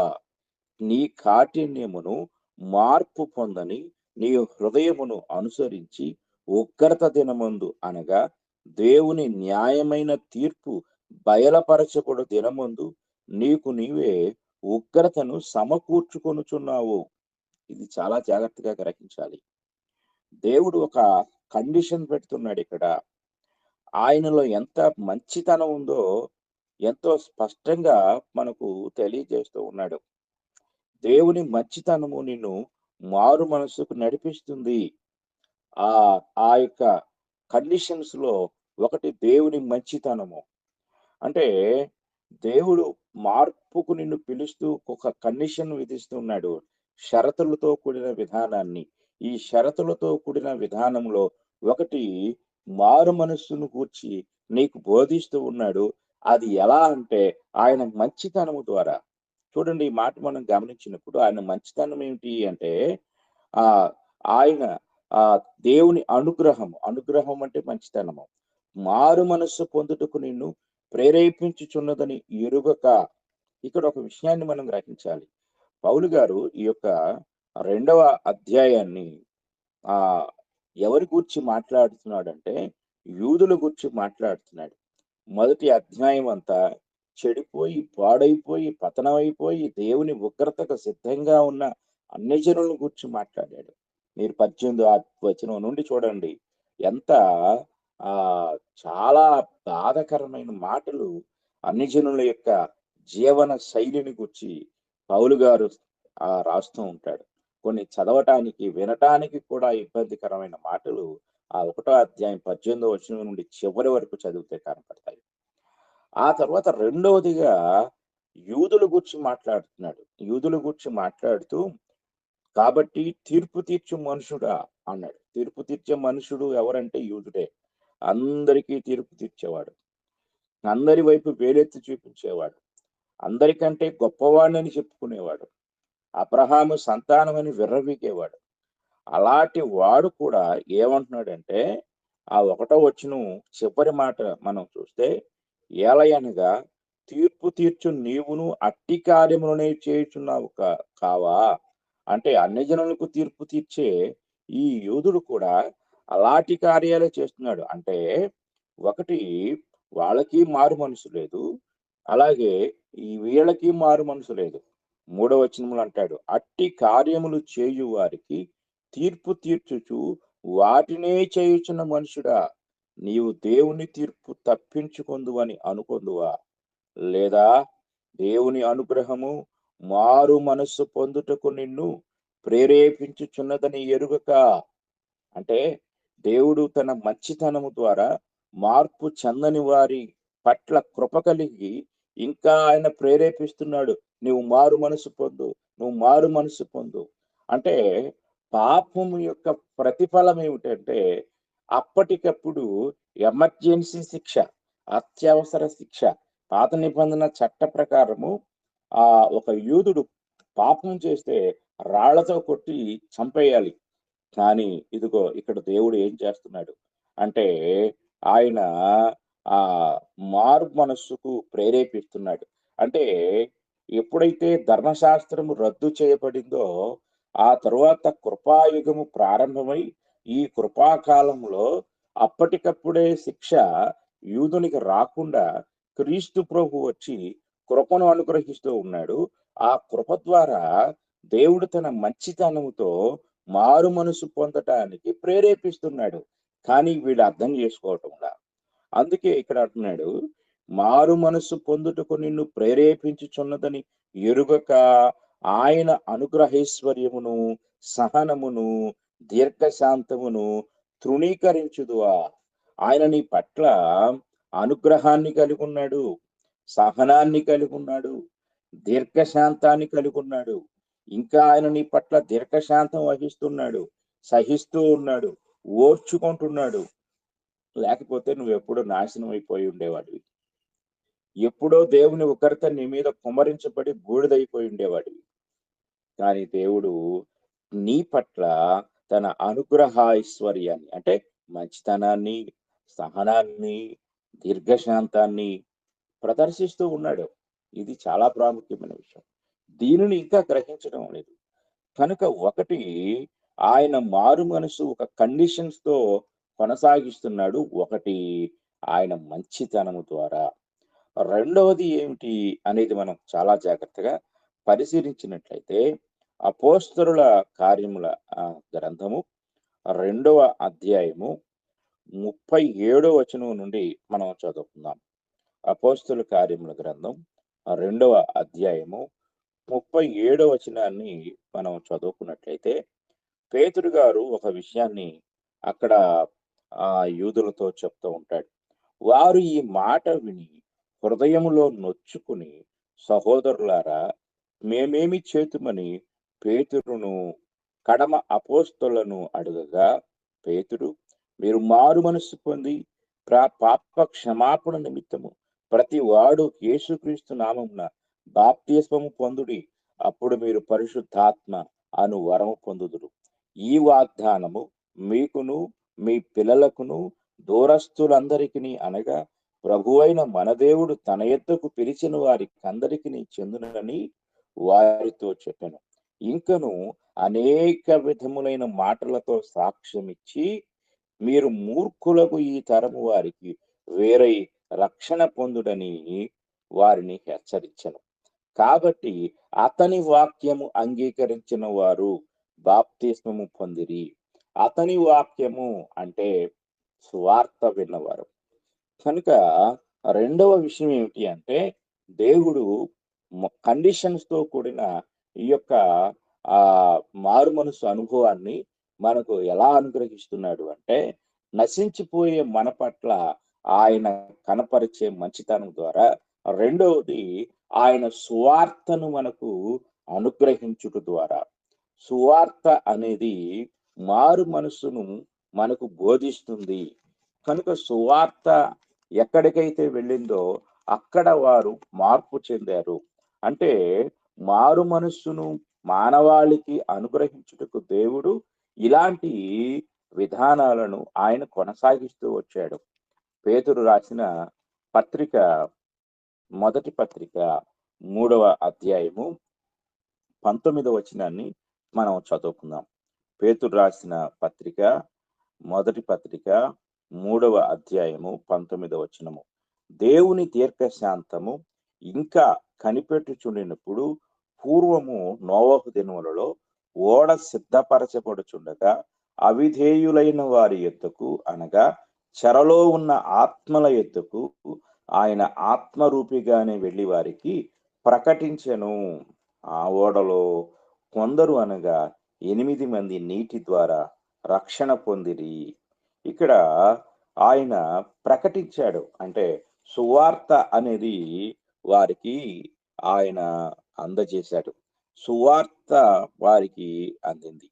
కనుక సువార్తను ప్రకటించుట ద్వారా మారు మనసు వైపు మానవాళిని ఆయన ఆహ్వానిస్తూ ఉన్నాడు. ఇది మనం చాలా జాగ్రత్తగా గ్రహించవలసిన వారమై ఉన్నాము. కనుక దేవుని వాక్యాన్ని మనం పరిశీలించినట్లయితే, సువార్తను ప్రకటించు ద్వారా. రెండవది, హితబోధ ద్వారా. చూడండి, సువార్త ప్రకటించుట అనేది అస్సలు రక్షణ పొందని వారికి సంబంధించింది. ఇక హితబోధ అనేది మనము గ్రహించినట్లయితే 2వ తిమోతి పత్రిక 2వ అధ్యాయము 24వ వచనం మనం చదువుకున్నట్లయితే కనపడుతుంది. 2వ తిమోతి పత్రిక 2వ అధ్యాయము 24వ వచనాన్ని మనం చదువుకుందాం. సత్య విషయమైన అనుభవ జ్ఞానము వారికి కలుగుటకై దేవుడు ఒకవేళ ఎదురాడు వారికి మారు మనసు దయచేయును. ఎలా అని అంటే చూడండి, మనము ఈ వచనాలు పరిశీలించినట్లయితే సత్య విషయమైన అనుభవ జ్ఞానము లేని వారికి ఆ ఏం కలగాలి అంటే మారు మనసు కలుగుటకై, సత్య విషయమైన అనుభవ జ్ఞానం వారికి కలుగుటకై, ఆ అనుభవ జ్ఞానం రావాలి అంటే ఎదిరించే వారికి మారు మనసు దేవుడు దయచేస్తాడంట. దేవుడు ఎలా దయచేస్తాడు? ఇంకోటి 25వ వచనం చూద్దాం. అందువలన సాతాను తన ఇష్టము చొప్పున చెరపట్టిన వీరు వాని ఉరిలో నుండి తప్పించుకుని మేలుకొనుదురేమో అని ప్రభు యొక్క దాసుడు అట్టి వారిని సాత్వికముతో శిక్షించుచు జగడమాడక అందరి ఎడల సాధువుగాను బోధింప సమర్థుడుగాను కీడును సహించువాడుగాను ఉండవలెను. ఇక్కడ ఒక అద్భుతమైన కార్యం జరగాలి. అదేమిటి అంటే చెరపట్టబడిన వీరు, అంటే వీళ్ళంతా ఎవరు అంటే రక్షించబడిన వారు, వీరు సత్య విషయమైన అనుభవ జ్ఞానం పొందకుండా ఉన్నవారు, అలాగే సంఘంలో తప్పిపోయి సాతాను యొక్క చెరలో చిక్కుకున్నవారు, అలాగే సత్య విషయమైన జ్ఞానాన్ని ఎదురాడుతూ ఉంటారు, సంఘంలోనే ఉంటారు, వాక్యానికి లోబడరు, సత్యాన్ని అంగీకరించరు, వాక్యాన్ని ఎదురిస్తూ ఉంటారు, సువార్తికుని ఎదురిస్తూ ఉంటారు. కారణం ఏంటంటే వాళ్ళు సాతాను యొక్క చెరలో ఉన్నవారు. కనుక అట్టి వారికి మారు మనసు రావటానికి, అట్టి వారిని దేవుడు వారికి మారు మనసు అనుగ్రహించడానికి ఇక్కడ సువార్తికుడు ఒక విధానాన్ని అనుసరించాలంటున్నాడు. అట్టి వారిని సాత్వికముతో శిక్షించుచు, ప్రభు యొక్క దాసుడు ఏం చేయాలి? సాత్వికముతో శిక్షించాలంట. జగడమాడక అంటే వారితో గొడవ పెట్టుకోకుండా సాధువుగాను, అంటే ఒక నెమ్మది అయిన సాధు స్వభావాన్ని కలిగి బోధింప సమర్థుడుగాను, వారికి వాక్యాన్ని బోధించటంలో సామర్థ్యాన్ని కలిగి, తర్వాత అంటున్నాడు కీడును సహించువాడుగాను, వారు చేసే కీడు సహించాలి. ఇది చాలా కష్టమైంది. ఇది బోధకులు లేక సువార్తికులు, దేవుని సేవకులు వారి జీవితాల్లో ఎంతో స్ట్రగుల్ అవుతూ ఉంటారు, ఎంతో బాధపడుతూ ఉంటారు. ఎంత చెప్పినా వాక్యం వినని వారు, విధేయత చూపని వారు, సేవకుడిని గౌరవించని వారు, సేవకుడిలో లోపాలు ఎత్తి చూపించేవారు, సేవకుడు పడే అంతర్మథనాన్ని లేక శ్రమని గుర్తించకుండా ఆ విమర్శ చేసేవారు, బోధలో లోపాలు ఎత్తి చూపించేవారు, వీళ్ళు చాలా మంది ఉంటూ ఉంటారు. వీళ్ళంతా ఎవరంటే సాతాను తన ఇష్టము చొప్పున చెరపట్టబడిన వారు, వీరు చెరలో ఉన్నవారు, వీరు ఉరిలో ఉన్నారు, ఉరి బిగుసుకుంటే చచ్చిపోతారు. కనుక ఆ వాళ్ళు ఎలా ఉన్నారన్న సంగతి బోధకుడికి తెలుసు. అంటే వాళ్ళు చెరపట్టబడ్డారని, సాతాను ఉరిలో ఉన్నారని, సాతాను ఎప్పుడో ఒకప్పుడు ఊరేసి చంపుతాడని, ఇవన్నీ రక్షించబడిన ఒక ఆత్మ విషయంలో సేవకుడికి చాలా శ్రమ, చాలా బాధ, వేదన ఉంటుంది.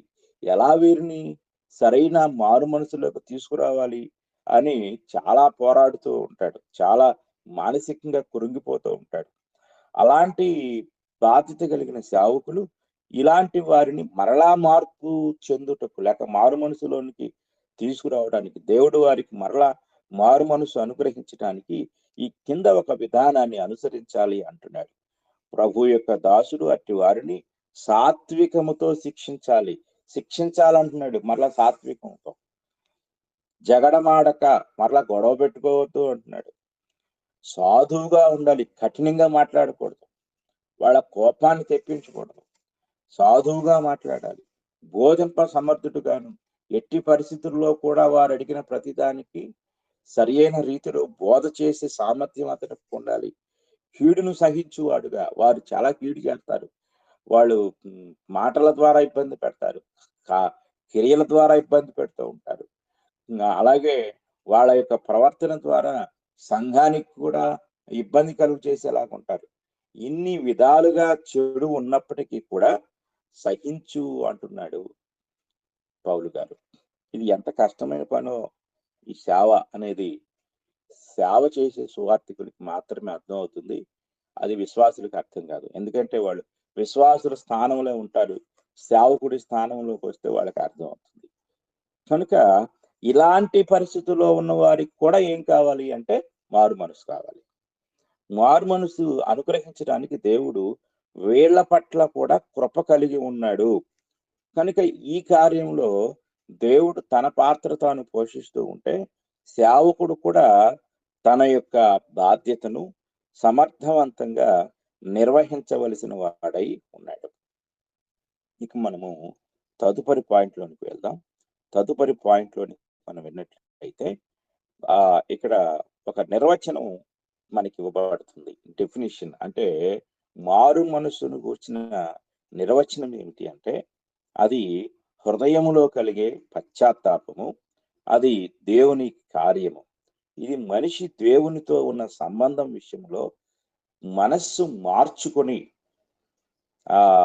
అది దేవుని నిర్ణయాలకు లోబడే ఒక గొప్ప అనుభవం. ఇది దుఃఖం కాదు, శిక్షాపరమైన పశ్చాత్తాపం కూడా కాదు. అయితే దుఃఖపూరితమైన మనస్సు మార్పుకు దారి తీయవచ్చు. పశ్చాత్తాపము ఎల్లప్పుడూ కూడా రక్షణకరమైన విశ్వాసంలో ఒక అంశం అవుతుంది. పశ్చాత్తాపంతో కూడిన మారు మనస్సు అనేది ఒక పాపిని విశ్వాసానికి లోపరిచి ఆ రక్షణ వైపుకు అడుగులు వేయిస్తుంది, దారి తీస్తుంది. ఇది మారు మనసు యొక్క ఒక క్లుప్తమైన నిర్వచనం. ఇక మనము రక్షణలో రెండవ విషయాన్ని గురించి నేర్చుకోబోతున్నాం. ఇది విశ్వాసం. మొదటి విషయం ఏమిటి అంటే మారు మనసు అని చెప్పుకున్నాం. రెండవది విశ్వాసం. విశ్వాసాన్ని గురించి మనం ఆలోచించినప్పుడు ఇక్కడ విశ్వాసానికి సంబంధించిన కొన్ని విషయాలను, కొన్ని ఉదాహరణలు మనం చూద్దాం. మొట్టమొదటిగా ఉదాహరణలు చూసి తర్వాత లోపలికి మనం వెళ్దాం. అందులో ఒకటి రోమీలకు రాసిన పత్రిక మొదటి అధ్యాయము 16-17 వచనాలు మనం చదువుకున్నట్లయితే పౌలు గారు ఒక గొప్ప విషయాన్ని ఎక్కడ తెలియజేస్తూ ఉంటాడు. రోమీలకు రాసిన పత్రిక మొదటి అధ్యాయము 16 వచనాన్ని మనం చదువుకుందాం. సువార్తను గూర్చి నేను సిగ్గుపడువాడను కాను, ఎలయనగా నమ్ము ప్రతివానికి, మొదట యూదునికి గ్రీసు దేశస్థునికి కూడా రక్షణ కలుగు చేయుటకు అది దేవుని శక్తి అయి ఉన్నది. ఎందుకనినా నీతిమంతుడు విశ్వాస మూలముగా జీవించునని వ్రాయబడిన ప్రకారము విశ్వాస మూలముగా అంతకంతకు విశ్వాసము కలుగునట్లు దేవుని నీతి దాని యందు బయలుపరచబడుచున్నది. జాగ్రత్తగా మనం గ్రహించాలి. ఇక్కడ మార్పు చెందిన ఒక వ్యక్తి, అతను ఆ యొక్క సువార్తలో ఉన్న ఒక గొప్ప సత్యం, నమ్ము ప్రతివానికి అంటాడు. దేనిని నమ్మాలి? సువార్తను నమ్మాలి. ఏ సువార్త అయితే మనం విన్నామో ఆ సువార్తను వినుట ద్వారా మనము రక్షణ వైపు వెళ్ళిపోతాం. నమ్ము ప్రతివానికి, మొదట యూదునికి గ్రీసు దేశస్థునికి కూడా రక్షణ కలుగు చేయుటకు అది దేవుని శక్తి అయి ఉన్నది. రక్షణకు మారు మనసు ఒక ముఖ్యమైన కార్యం అయితే, రెండవది విశ్వాసం అనేది ఒక ముఖ్యమైన కార్యం. ఇది అంతరంగంలో ఒక మనిషి యొక్క జీవితంలో జరిగే ఒక అద్భుతమైన నమ్మకత్వాన్ని మనకు బయలుపరుస్తుంది. అందుకే ఇక్కడ అంటాడు నమ్ము ప్రతివానికి అంటాడు. దేన్ని నమ్మాలి? సువార్త నమ్మాలి. ఇది చాలా జాగ్రత్తగా గ్రహించాలి. చాలా మంది సువార్తకు ఇతర అంశాలకు ఉన్న తేడాను తెలుసుకోలేకపోతున్నారు. అపోస్తలులు అనేక విషయాలు బోధించారు, కానీ వారు బోధించిన అంశాలలో అక్కడ విన్నవారు లేక రక్షణ పొందిన వారు దేని ద్వారా రక్షణ పొందారు అంటే కేవలం సువార్త ద్వారా మాత్రమే. పాత నిబంధన గుర్చిన సంగతుల ద్వారా కాదు, లేక ధర్మశాస్త్ర సంబంధమైన విషయాల ద్వారా కాదు. కేవలము సువార్త అంటే ఒక వ్యక్తి యొక్క బోధలో మనిషిని ప్రేరేపించే, అంటే రక్షణకు ప్రేరేపించే అంశం ఏమిటి అంటే అది సువార్త అనేది మనం గుర్తుపెట్టుకోవాలి. మనము ఎన్నో పాండిత్య బోధలు చేయొచ్చు. నీకెంతో పాండిత్యం ఉంది, దాన్ని ప్రదర్శించొచ్చు. లేకపోతే నీ జ్ఞానాన్ని ప్రదర్శించొచ్చు. లేక ఆకట్టుకునే మాటలు, ఆ మనుషుల్ని ఉర్రూతలొగించే మాటలు, లేక మనుషుల్ని ఇక నీ మాటకారితనం ద్వారా ఏవేవో చెప్పినా ఇవేవి రక్షణకు నడిపించలేవు. ఈరోజు సువార్థికులు లేక బోధించే బోధకులు వేదికల మీద రకరకాల విన్యాస ప్రక్రియలు చేస్తున్నారు. ఈ విన్యాసాలు ఏవి మనుషులు రక్షించలేవు. అందుకే నానాటికి సంఘాలలో రక్షణ పొందిన వారి గుంపు తగ్గిపోతుంది, సంఘానికి వచ్చే వారి గుంపు ఎక్కువ అవుతుంది. సంఘం నిండిపోతుంది, కానీ రక్షణలో తగ్గిపోతుంది. ఎంతమంది రక్షణ పొందటానికి సిద్ధంగా ఉన్నారు? ఎంతమంది రక్షణ అనే దానిని గురించి ఆలోచిస్తున్నారు? అయ్యలారా రక్షణ పొందుటకు మేమేమి చెయ్యాలి అని ఆనాటి ఆ చెరసాల నాయకుని కుటుంబం కేకలేసినట్లుగా, ఇదిగో నీళ్లు బాప్తిసం ఇచ్చుటకు నాకు ఆటంకమేమని నపుంసకుడు అడిగినట్లుగా ఎవరు ఈరోజు అడగటం లేదు. ఎందుకు అడగటం లేదు అంటే ఇక్కడ సువార్త అందటం లేదు. సువార్తకు మినహాయించి చాలా బోధలు జరుగుతున్నాయి, కానీ సువార్త అందటం లేదు. మీరు చూడండి, అపోస్తుల కార్యముల గ్రంథము 8వ అధ్యాయము మనము చదువుకుంటే 12వ వచనాన్ని మనం చదువుకుందాం. 8వ అధ్యాయం 12వ వచనంలో, అయితే ఫిలిప్పు దేవుని రాజ్యమును గూర్చియు యేసుక్రీస్తు నామమును గూర్చియు సువార్త ప్రకటించుచుండగా, ఇది మనం గ్రహించాలి. ఏం ప్రకటించారు ఆనాడు వారు అంటే? సువార్త ప్రకటించారు. ఇది మనం చాలా జాగ్రత్తగా గ్రహించవలసిన వారమై ఉన్నాం. పౌలు గారి యొక్క బోధలో అత్యంత ప్రాముఖ్యమైనది ఏమిటి అంటే సువార్త. వారు ఏమి చెప్పినా అంతిమంగా విన్నవారు రక్షణలోనికి రావాలి. అలా రక్షణలోనికి వచ్చుటకు వాడు ఏదేదో బోధలు చేయలేదు. వాడు చేసిన బోధ అంతిమ లక్ష్యం ఏమిటంటే ఒక పాపి యొక్క రక్షణ. అపోస్తలుల కార్యముల గ్రంథంలో 17వ అధ్యాయం మనం చదువుకున్నట్లయితే 17వ అధ్యాయంలో అన్ని జనుల దగ్గరికి కూడా ఏథెన్సు పౌలు గారు వెళ్ళినప్పుడు వారికి అంతిమంగా ఆయన చెప్తున్న మాట ఏమిటి అంటే 17వ అధ్యాయం 30వ వచనం చూడండి. ఆ 22వ వచనం నుండి ఆయన చాలా విషయాలు చెప్తాడు. దేవుడు అంటే ఎవరో చెప్తాడు, విగ్రహారాధన తప్పని చెప్తాడు, దేవుడు సృష్టికర్త అని చెప్తాడు. అలాగే ఈరోజు మనిషి ఎవరిని ఆధారం చేసుకొని బ్రతుకుతున్నాడో అన్ని చెప్తాడు. చివరికి వచ్చేసరికి 30వ వచనంలో అంటాడు, ఆ అజ్ఞాన కాలంలో దేవుడు చూచి చూడనట్టుగా ఉండెను, ఇప్పుడైతే అంతటను అందరును మారు మనసు పొందవలని మనుషులకు ఆజ్ఞాపించుచున్నాడు.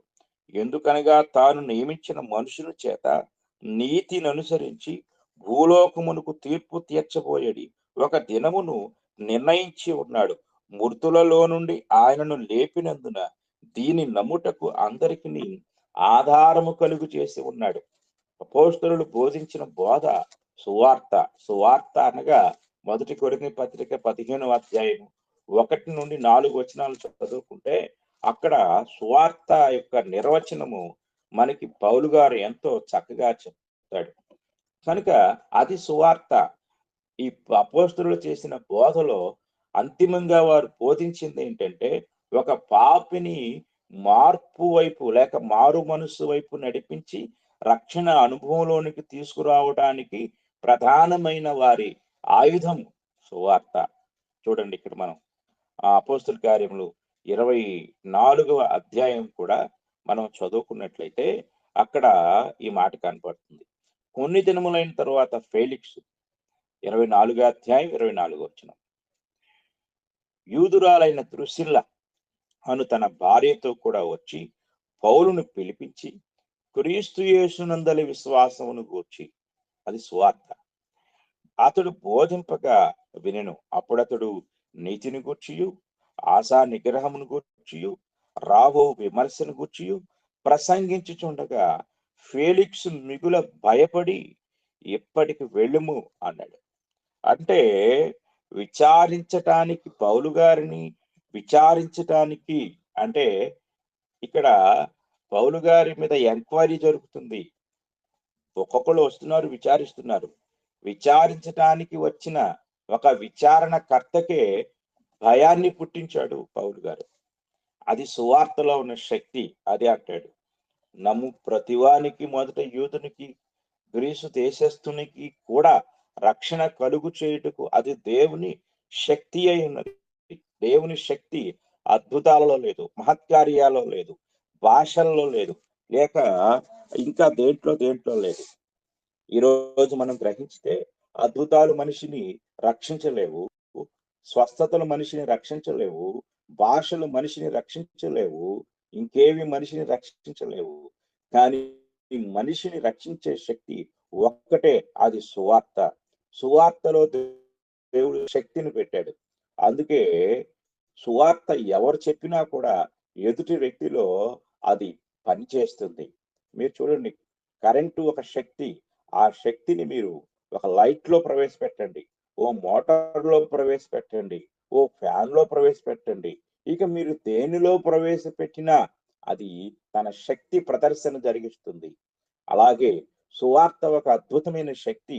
ఎవరి హృదయంలోనికి వెళ్ళినా తన శక్తి ప్రదర్శన జరిగిస్తుంది, హృదయాన్ని బద్దలు చేస్తుంది, పాపిని రక్షణ వైపుకు ఆకర్షిస్తుంది. అది కంటికి కనిపించని దేవుని యొక్క శక్తి ప్రదర్శన ఆగిపోయింది. ఇప్పుడు సువార్త వేదికలు, ఈరోజు బహిరంగ వేదికలు మానవుని యొక్క జ్ఞాన ప్రదర్శనలు, లేక అది ఒక కళా వేదికలు, సాంస్కృతిక కార్యక్రమాల వేదికలు అయిపోయాయి.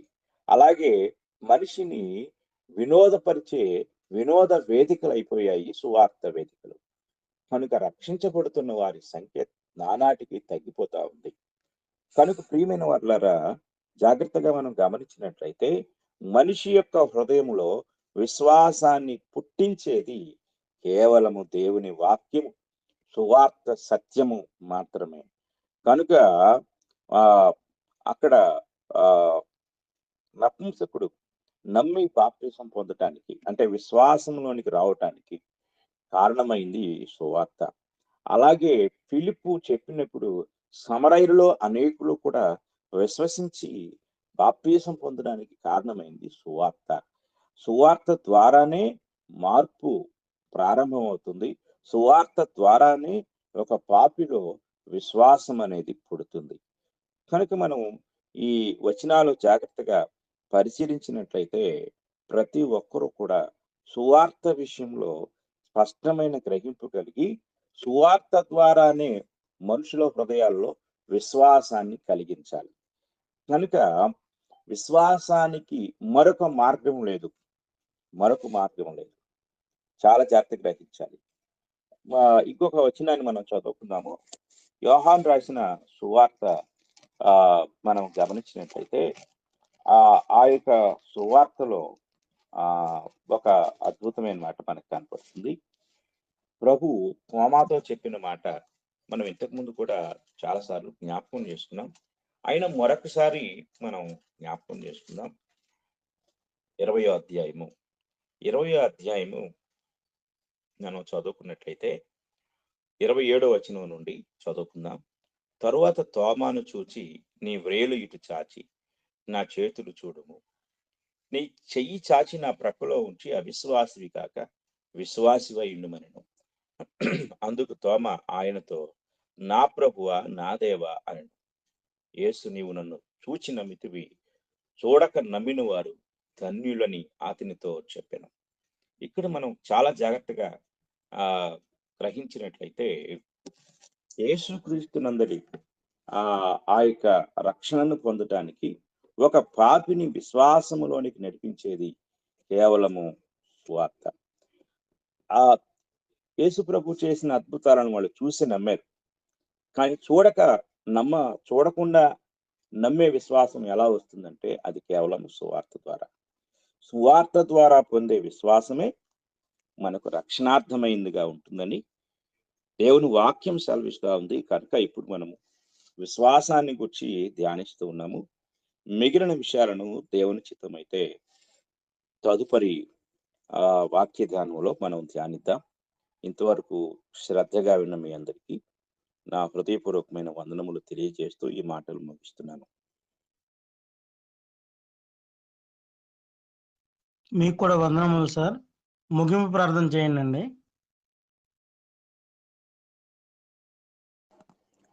పరిశుద్ధుడు అయిన తండ్రి, ప్రేమ కలిగిన దేవా, మీ ఘనమైన నామానికి స్తుతులు, స్తోత్రములు, కృతజ్ఞతలు చెల్లిస్తున్నాం. ఈ యొక్క ఉదయకాల సమయంలో మా తండ్రి మీ యొక్క మాటలు వినుటకు మీరు అనుగ్రహించిన కృపను బట్టి మీకు స్తుతులు, స్తోత్రాలు, కృతజ్ఞతలు చెల్లిస్తున్నాం. మా తండ్రి ఈ యొక్క